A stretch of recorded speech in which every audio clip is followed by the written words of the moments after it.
occupied the land because obviously we support everything, and we know there are many things wrong. But what I want to say is that I want to thank everybody for being here, because when we stand up, it really makes a difference. And they've done studies at UVA where they put people at the bottom of a hill. They fill their backpack with rocks, maybe 80, 100 pounds, and they have them alone. They say, how steep is that incline? Then they take people and they put them together with just a friend, and they ask them, fill the backpack with rocks, 100 pounds. And they say, how steep is that incline? Always when the people were together with the friends, the incline, they said, was less. So when you stand up, you know, and just have your presence here, it helps all of us. It helps all of us and other people that just see us. They've made studies about mirror neutrons, neutron mirrors in our brain. Just by someone witnessing someone else do something, it gives them encouragement. So I want to just say, you know, thank everyone for standing up. We all know there's such vast unfairness here. And I could have a litany of things about the banks. I've read all about the banks, what their scam is, the big banks. I would encourage everyone, if you have your money in any of the big banks, literally, they stole the money and dumped it on the public. They've raided the treasury. It's a privatized treasury, which is basically a big hedge fund now. Most of the money travels offshore. Half the banking in the world is offshore. And that power, that money is power. But there's the top 400 people have as much as the bottom 150 million. They've got 400 boats, like Michael Moore says. They must be shaking in their boots, because we got 150 million boats. If we can wake people up, we need to wake people up. You have the power in the people. Too big to fail. Too big to fail for the banks is nothing more than extortion. So we need to just wake people up, and I cannot thank enough for just standing up and saying, here's the real story. We need to incentivize people with something other than money. The politicians, the 1%, they got both parties. You know, they buy them with money. They're incentivized by money. There's 25 lobbyists for every senator, for every representative. You got to get past the Gucci Gulch, they call it, you know, to get to your representations. We want direct response from our representatives, not money. Money is not speech. This is what they said. When they made a personhood, they could use the First Amendment to let them have unlimited funds in the election. But if people wake up, all their money is not going to do them any good. Because we are too big to fail. We are too big to fail. There's my sign over there. The people are too big to fail. Right there on the ground. You know? We want to planetize the movement. The Middle East is waking up. Everybody's waking up. We see that Syrian government's illegitimate. Our government's like that. They just passed a rule that said they can detain people. You know, unlimited they can detain people for suspicion. First time in the history of the United States, the military can just come in and make somebody disappear. This is shameful. Absolutely. This is something that Nazis do.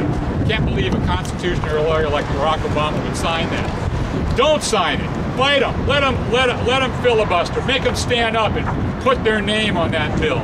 Make them stand up and show who they really are, what they really mean, and how they're taking your rights away. So mostly, just thanks a lot, brothers and sisters.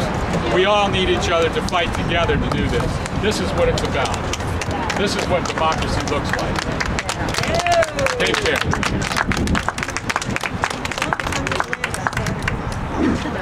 Saturday at DeLand, every Saturday we meet.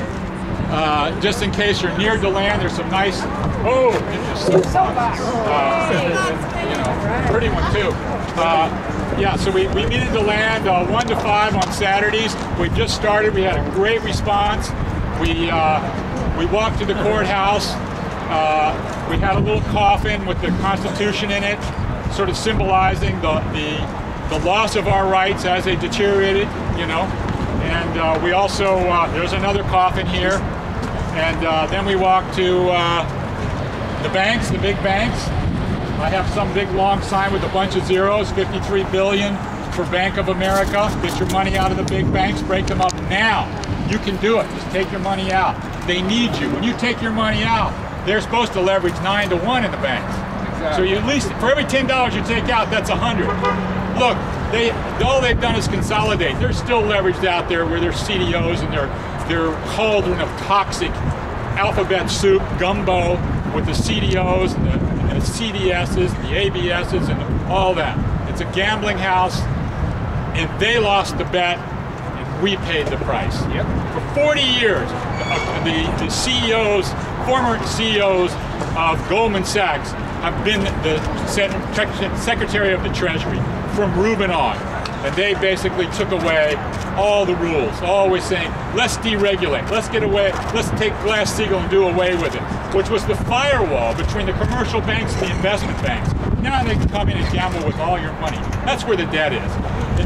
Between 2000 and 2007, there were $7 trillion in mortgages. In 2007, the subprime mortgages were $1.4 trillion.